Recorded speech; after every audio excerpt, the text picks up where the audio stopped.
많이들 성거해 주시고 또 바쁜데도 이렇게 하나님 사랑하는 마음으로 예배해 오신 우리 성도님들 주 이름으로 환영합니다. 오늘 본문은 우리가 잘 알고 있는 이 초대교회의 모습을 설명하고 있습니다. 초대교회의 공동체 성도들은 서로 물건을 통용하여서 가난한 자가 없다, 모두들 필요를 공급받고 있다라고 설명하고 있습니다. 이상적인 모습을 보여주고 있습니다. 그래서 오늘날에 교회들이 내부적으로 문제가 있다거나 아니면 외부에서 교회에 대해서 비판하는 목소리가 들려올 때 돌아가야 될 모델, 우리가 어디로 돌아가야 되느냐라고 말을 할 때 초대교회를 많이 언급한다라는 것입니다. 그런데 초대교회로 돌아가야 된다는 이야기를 들으면서 드는 생각이 있었습니다. 왜 하필이면은 초대교회일까? 돌아가야 될 모델이라면은 더 훌륭한 모델들이 있었을 텐데, 그리고 궁극적으로는 원래의 하나님이 처음 만드신 훌륭한 에덴 동산도 있는데 왜 초대교회일까라는 것이었습니다. 사실 에덴 동산은 하나님께서 지으신 동산이었습니다. 부족할 것이 없는 곳이었습니다.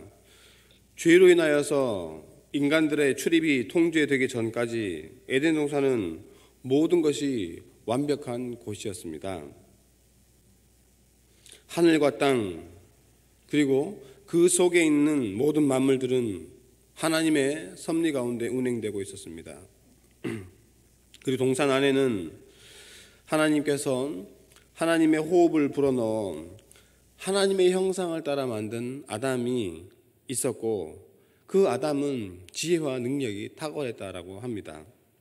창조의 면류관으로서 만물을 이해하고 다스릴 수 있는 능력이 그에게 있었고 또 하나님께서 그러한 지위를 위탁하여서 그러한 지위에도 있었습니다. 그런데 돌아가야 될 곳, 교회가 돌아가야 될 곳, 회복되어야 될 것이 이 에덴 동산이 아니라 초대교회라는 것입니다. 왜 초대교회일까요? 돌아가야 될 것이 초대교회로 이야기되는 것은 초대교회가 가지고 있는 중요한 특성이 있기 때문에 그렇습니다. 여러분 그것이 무엇인지 짐작이 되십니까? 그것은 바로 초대교회가 성령의 임재 가운데 세상이 보여줄 수 없는 혁신성을 보여준 데 있다는 것입니다. 예수님께서 부활하시고 승천하신 후에 성령 강림이 있었습니다. 그리고 이전에 없던 믿는 무리가 한 마음과 한 뜻이 되어서 모든 물건을 함께 나누는 공동체가 등장했습니다. 그리고 그 공동체 안에는 가난한 사람이 없었다라고 이야기를 하고 있습니다. 여러분, 이 초대교회 공동체는 세상을 앞서 나간 공동체는 아닙니다. 초대교회가 보여준 것은 세상을 앞서 나가는 것이 아니라 세상이 보여줄 수 없는 모습을 보여주는 그러한 혁신성을 가지고 있었다는 것입니다. 모든 사람이 한 마음과 한 뜻이 되어서 물건을 나누는 공동체. 세상은 그것을 보여줄 수 없는 그러한 이상하고 신비한 공동체였다는 것입니다. 이렇게 얘기를 하면은 공산주의를 떠올리고 생각하시는 분들이 있을지도 모르겠습니다. 그렇습니다. 공산주의가 초대교회 이상에 기반하여서 개인의 사유재산 제도를 부정을 하고 정부의 재산을 가지고 분배하는 그러한 이상적인 모습을 생각했을지도 모릅니다. 그런데 우리가 아는 바와 같이 공산주의는 실패를 했습니다. 무리가 한 마음과 한 뜻이 되지도 못했습니다. 그리고 초대교회는 공동체 안에 가난한 사람이 없다라고 했는데 공산주의 운동을 하는 나라들은 대부분의 사람들이 가난한 그 상황에 빠져서 가난한 사람 천지가 되고 마는 그러한 실패한 인간적인 운동이 되고 말았다라는 것입니다. 공산주의가 혁신적인 것 같았지만 실패하고 초대교회는 별것 없는 것 같았지만 성공을 했습니다. 왜 그렇습니까? 여기에는 하나님의 성령의 역사가 있었느냐 없었느냐의 차이가 있었다는 것입니다. 초대교회는 성령으로 탄생한 공동체이었기 때문에 세상이 따라하려고 해도 도무지 따라할 수 없는, 흉내낼 수 없는 그러한 공동체이었습니다. 세상은 실패했지만 하나님은 실패하지 않은 이 초대교회의 혁신성은 기반 자체가 달랐다라는 것입니다. 세상은 인간의 힘과 지혜 그 근원을 두고 새로운 무엇인가를 찾아내려고 했지만 초대교회는 달랐습니다. 초대교회는 인간의 공동체가 아니라 하나님의 공동체이었기 때문에 그렇기 때문에 달랐다라는 것입니다. 사람들이 자기들의 공동체를 만들 수 있을 것이다, 새로운 것을 만들 수 있을 것이다 생각했지만, 그러나 초대교회는 사람들이 만든 공동체가 아닙니다. 하나님께서 성령으로 사람들에게 선물해 주신 그러한 하나님의 공동체라는 것입니다. 초대교회의 핵심성은 그렇기 때문에 인간의 역사가 아닌 하나님의 성령의 역사에 의한 것이었음을 우리는 기억해야 합니다. 초대교회가 보여주는 이 혁신적인 특성은 성령의 역사에 기반하지 않고서는 나타날 수 없다는 것을 우리는 기억해야 한다는 것입니다. 그러면 성령께서 공동체 가운데 하신 일이 무엇일까요? 오늘 본문 34절 후반과 35절 이렇게 말하고 있습니다. 이는 밭과 집 있는 자는 팔아 그 판 것의 값을 가져다가 사도들의 발 앞에 두매 그들이 각 사람의 필요를 따라 나누어 주민이라. 사람들이 가지고 있던 재물들을 팔아서 사도들에게 가져다 주었습니다. 그리고 사도들은 각 사람의 필요에 따라서 그것을 나누어 주었다라고 이야기하고 있습니다. 재물이 이동하는 원리가 일단 기본적으로 다른 것입니다. 예수 믿기 전에, 성령의 인도하심을 받기 전에 사람들은 자기의 욕심을 따라서 재물을 자기에게로 다 모았겠지요. 그리고 이것이 어쩌면은 당연하고 이것이 너무나도 세상적인 그런 모습입니다. 누구나 다 그렇게 할 수밖에 없는 것이고 우리도 사실 그렇게 하고 있습니다. 그러다 보니 신분이나 능력에 의해서 재물을 많이 가지게 된 사람도 있었고 또 적게 가지게 된 사람도 생겨나게 되었을 것입니다. 그런데 성령이 역사하는 초대교회 공동체는 개인의 욕심을 따라서 재물을 모으거나 나누어 주지 않았다는 것입니다. 공동체 안에 있는 성도들의 필요를 따라서 재물이 나누어지는 것을 우리는 말씀을 통해서 볼 수가 있습니다. 이것이 성도들의 공동체인 초대교회가 보여준 혁신적인 모습이었습니다. 어떻게 가능했습니까? 갈라디아서 5장 24절 이렇게 기록하고 있습니다. 그리스도 예수의 사람들은 육체와 함께 그 정력과 탐심을 십자가에 못 박았느니라. 그리고 갈라디아서 5장 16절은 또 이렇게 기록하고 있습니다. 내가 이르노니 너희는 성령을 따라 행하라. 그리하면 육체의 욕심을 이루지 아니하리라. 할렐루야. 여러분, 육체의 욕심을 버리고 성령의 소욕을 따라 행하여서 세상 사람들이 이해할 수 없는 이상한 공동체가 탄생하게 된 것입니다.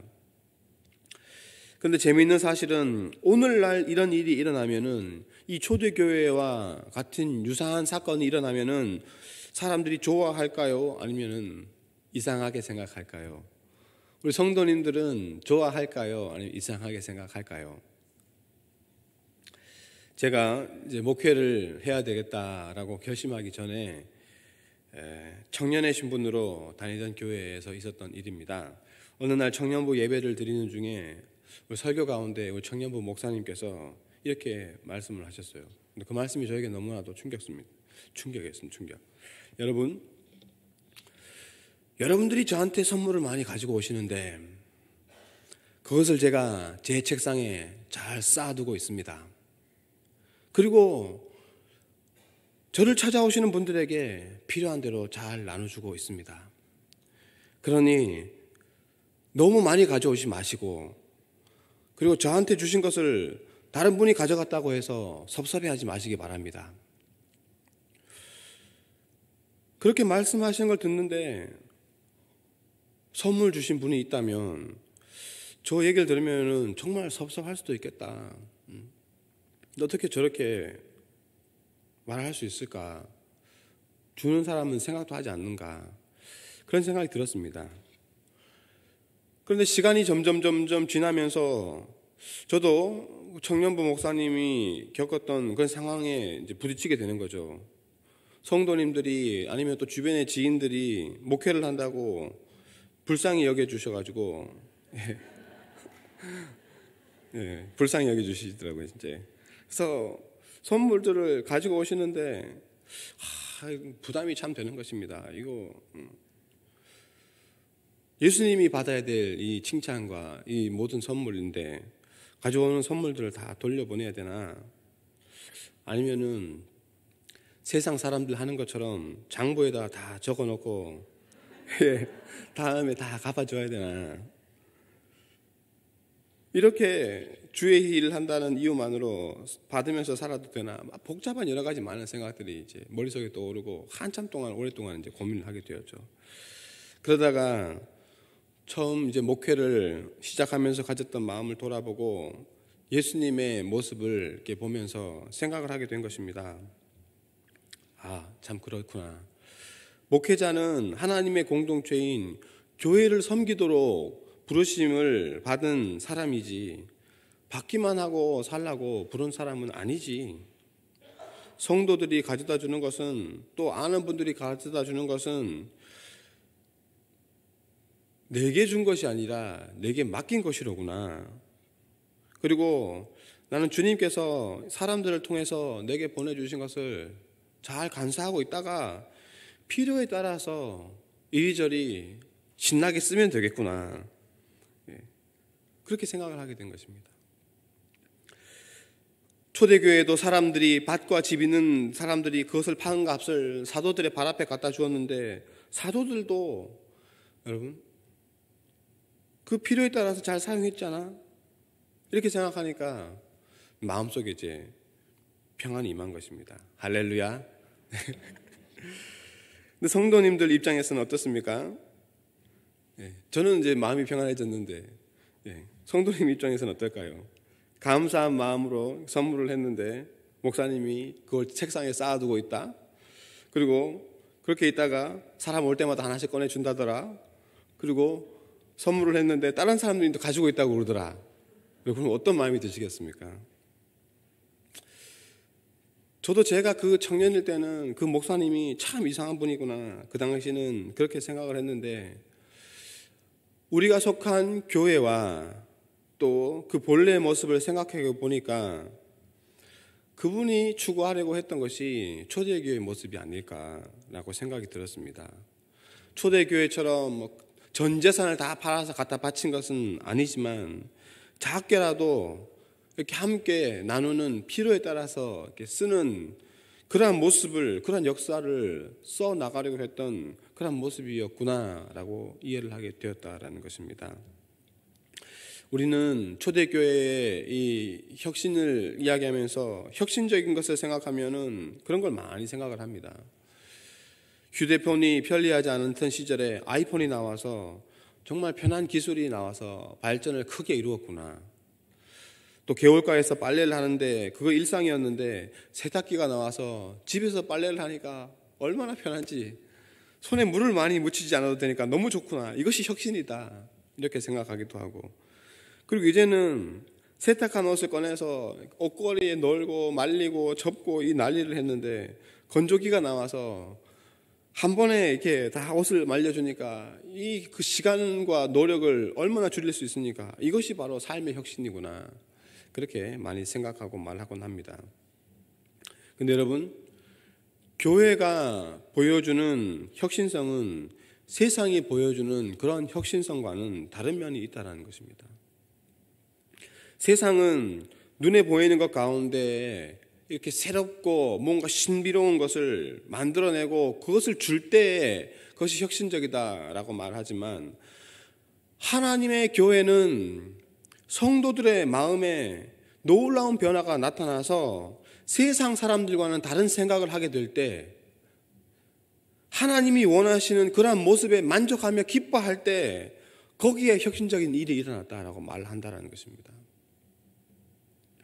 세상 사람들과 같은 삶의 목표, 목적, 그리고 삶의 방식을 취하던 사람들이 하나님 안에서 삶의 목적과 목표를 발견하고 그것을 위해서 살아가면서 세상의 방법과는 다른 이상한 방법이 통용되고 이루어지고 그것을 보면서도 그 안에서 기뻐할 수 있고 그것을 인하여서 하나님께 감사할 수 있는 공동체로 서는 것, 그것이 바로 초대교회로 돌아가자는 이 구호에 맞는 혁신적인 공동체의 모습이라는 것입니다.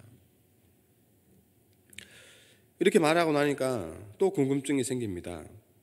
그러면은 그건 다 좋습니다. 혁신적인 공동체도 좋고 또 그런 모습도 좋은데 그러면 도대체 어떻게 해야지만 교회가 혁신적인 공동체로 거듭나거나 설 수 있을까요?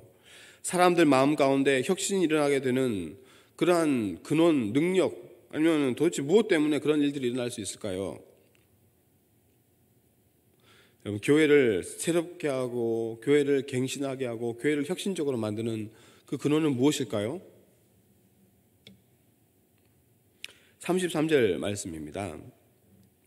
사도들이 큰 권능으로 주 예수의 부활을 증언하니 무리가 큰 은혜를 받아. 사도들이 예수님의 부활을 증거할 때 무리가 큰 은혜를 받았다고 합니다. 여러분, 이게 어떤 장면일까요? 사람들이 막 이제 모여 있는 것입니다. 네, 사도들이 서서 예수님의 부활 소식을 전합니다. 그리고 그 부활의 이야기를 막 전할 때 그 말씀을 듣고 있던 사람들이 큰 은혜를 받았다라는 것입니다. 무슨 장면입니까? 네, 설교하는 장면 아니겠습니까?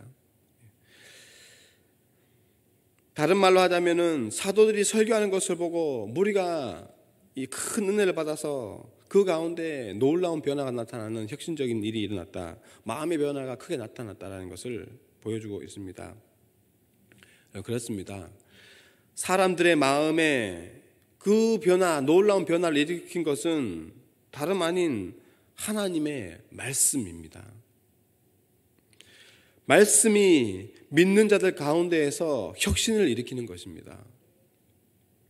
그리하여서 세상과 같이 욕심을 따라 자기에게로 재물을 모으는 방식이 아니라 필요에 따라 재물을 나누는 그러한 삶의 방식을 선택하게 하도록 초대교회 성도들을 그렇게 인도했다라는 것입니다. 말씀을 받아들이고 말씀의 가르침을 받을 때 큰 은혜의 역사, 교회의 혁신의 역사가 일어나게 되는 것입니다. 그런데 여러분, 말씀대로 사는 것이 정말 쉽습니까? 말씀대로 살면 사람들이 잘 이해해 줄까요? 교회 안에서도 말씀대로 사는 것이 쉽겠습니까? 꼭 그렇지도 않는 것을 우리는 잘 알고 있습니다. 제가 얼마 전까지만 해도 넥타이 하나로 교회에 큰 이슈를 불렀던 적이 있습니다. 제가 넥타이 하나로 지내던 시기가 있었습니다. 근데 그 넥타이가 이제 수명이 다 되어가지고 낡고 해가지고 이제는 그 넥타이를 잘 보내드렸습니다. 이제 다른 넥타이들을 이제 쓰고 있는데, 사실 제가 하나의 넥타이를 사용한 것은 저 나름대로 일종의 하나의 실험이 있어요. 실험. 제가 이제 새벽에 이제 어느 날 기도를 하는데, 가만히 앉아서 기도하는데, 하나님은 중심을 보는 분이다. 하나님은 중심을 보는 분이다. 그런 말씀이 자꾸 계속 생각이 나는 겁니다. 그렇지. 하나님은 중심을 보시는 분이시지. 하나님은 중심을 보는 분이시지. 그런데 사역하면서 비싼 옷과 넥타이를 메고, 좋은 넥타이를 메고 보기 좋게 사역하는 것이 정말로 중요할까? 그건 중심이 아니잖아. 하나님은 온 마음과 뜻과 정성과 힘을 다해서 하나님을 섬기는 것을 중요하게 생각하시지, 내 옷과 넥타이가 중요한 게 아니지. 이런 생각이 들었습니다. 그러면서 저 혼자 그러면 이상한 사람 되니까 그런 사람이 있나 찾아봤죠. 그러면 한국교회에서 얼마 전에 은퇴하신 이재철 목사님이란 분이 계십니다. 100주년 기념교회를 담임하셨었는데, 양화진 선교사 묘역에 100주년 기념교회를 담임하셨는데, 그분도 검정색 양복 하나만 입으셨다라고 그런 얘기를 들었습니다. 제가 또 용기를 얻었어요. 그래, 이렇게 선구자가 있구나. 내가 잘못 생각하고 있는 게 아니구나. 저도 용기를 얻어가지고 그날로 제가 다른 색 옷 양복도 웬만하면 다 버렸습니다. 그리고 넥타이도 그날로부터 하나만 메고 다녔습니다. 그런데 참 감사한 것은 제가 검정색 양복에다가 넥타이도 하나만 메고 지내는 동안에 우리 성도님들이 옷이나 넥타이를 보고 뭐라고 하시는 분이 없어서 얼마나 감사한지 모릅니다. 일반 회사를 다녔다면 당장에 회사의 품위를 떨어뜨린다고 가서 옷 사입고 넥타이 바꾸고 하라고 그렇게 지적을 당했을 텐데, 그런 소리를 한 번도 안 들었었습니다. 얼마나 감사한지 모릅니다. 교회는 그런 곳이 아니었다라는 것입니다. 교회는 그런 것이 아니었다라는 것입니다. 하나님께서는 사람을 외모로 보지 않고 중심을 보신다. 여러분, 우리 성도님들이 이상하시다라고 생각했을지 모르겠지만, 그러나 저보고 인생을 잘못 살고 있다, 그렇게 하면 목회 망한다, 이렇게 말씀하시는 분이 없었다라는 것입니다. 여러분, 세상 사람들과 유사한 반응을 하지 않고 잘 이해해 주셔서 저는 얼마나 기쁘고 감사했는지 모른다라는 것입니다. 여러분, 말씀대로만 살아도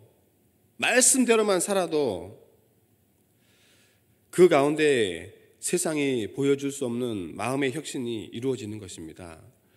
세상 사람들이 따라올 수 없는 마음의 형상이 그 속에 이루어진다라는 것입니다. 교회의 혁신적인 모습이 하나님의 말씀을 따를 때 나타나게 되는 것입니다.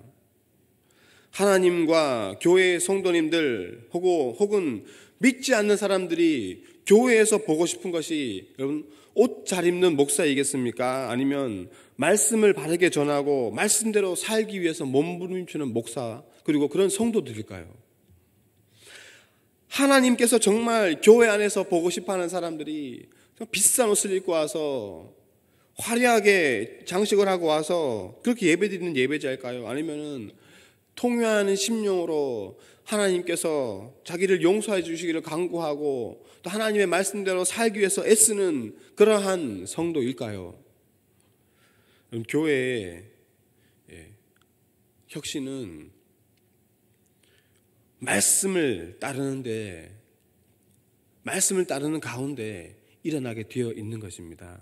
그러면은 분명히는 이 세상과는 다른 새로운 형태의 모습을 만들어낼 수 있고, 그것이 세상이 따라올 수 없는, 세상이 보여줄 수 없는 혁신적인 교회의 모습과 그 안에 있는 공동체 성도들의 모습을 빚어낸다라는 것입니다.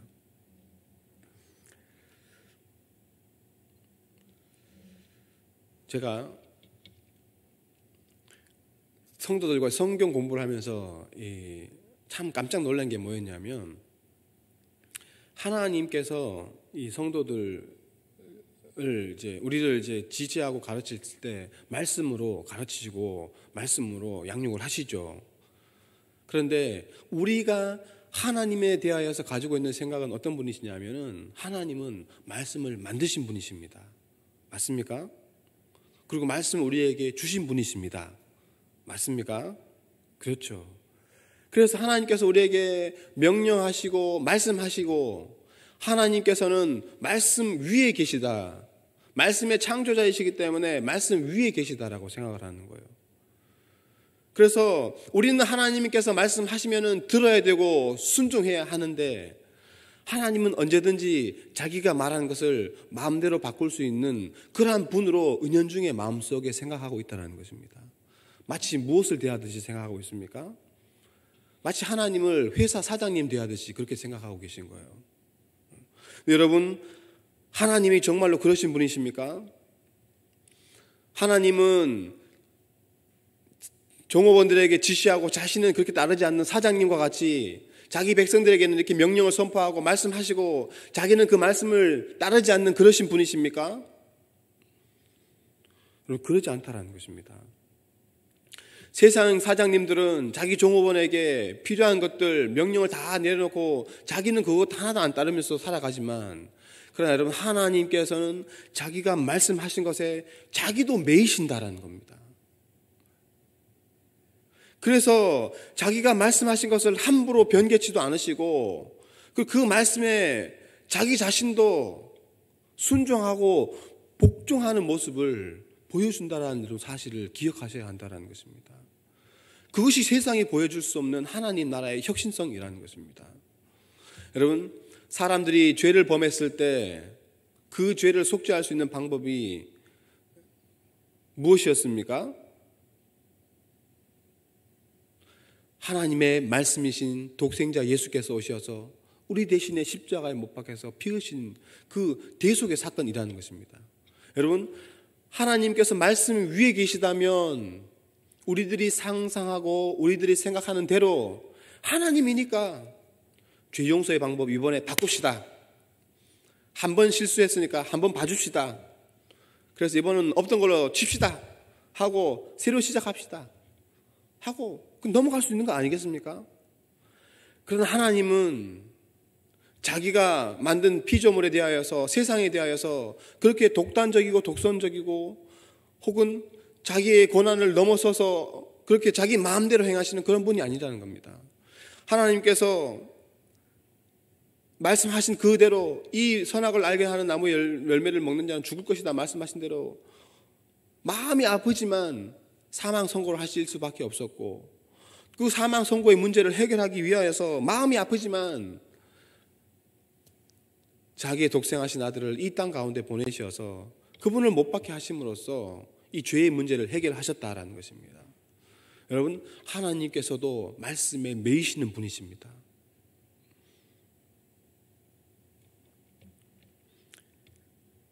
그렇기 때문에 공동체 안에서 말씀이 지켜질 때 거기에 혁신성이 있고 거기에 세상이 따라올 수 없는 놀라운 혁신의 모습이 보여지게 된다라는 것입니다. 여러분, 겉은 화려하지만 속은 회칠한 무덤 같고 정체되어 죽어가는 모습의 목회자나 공동체, 여러분, 그것이 혁신성이 없을 때 나타나는 모습입니다. 그러나 겉은 화려하지 않더라도 중심의 정말 하나님을 향해 있고 지속적인 혁신의 변화, 말씀의 변화가 나타나는 목회자와 공동체가 있는 그 교회는 하나님의 마음을 기쁘시게 해드리고, 그리고 사람들이 보기에도 정말 교회라고 부르기에 합당한 공동체가 되는 것이 아니겠습니까? 말씀을 맺도록 하겠습니다. 교회는, 그리고 교회에 속한 성도들은 혁신적인 공동체와 혁신적인 성도, 사람이 되어야 합니다. 세상이 추구하는 바와 같이 무엇인가 새로운 것들을 내어놓아서 혁신적인 공동체가 되는 것이 아니라 마음을 새롭게 함으로 변화를 받아서 그렇게 세상이 보여줄 수 없는 그런 혁신을 보여줌으로 혁신적인 공동체가 되는 것입니다.